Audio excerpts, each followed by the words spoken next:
So for our own organisations and for our client organisations, we see a growth again in like graduate and even apprenticeships. You know, so there's a recent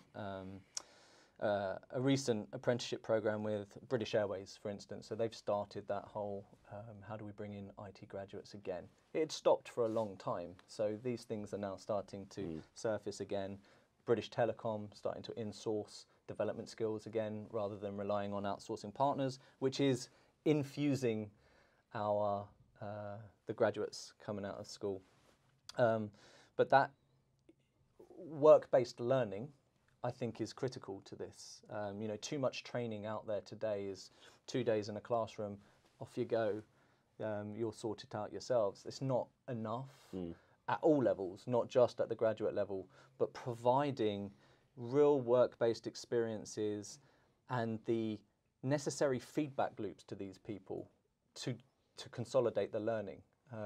More and more, we're going to have to see people who are owning their own learning and development, not necessarily relying on the employer always as well. And I think there's lots of technology advancements like the MOOCs that allow some of this to happen.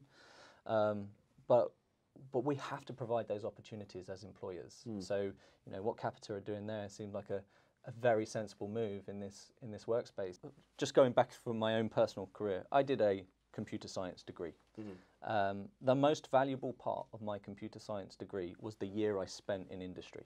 Right. Okay, that was the most valuable thing, seeing what the world really wanted. And yes, there was a lot of theory,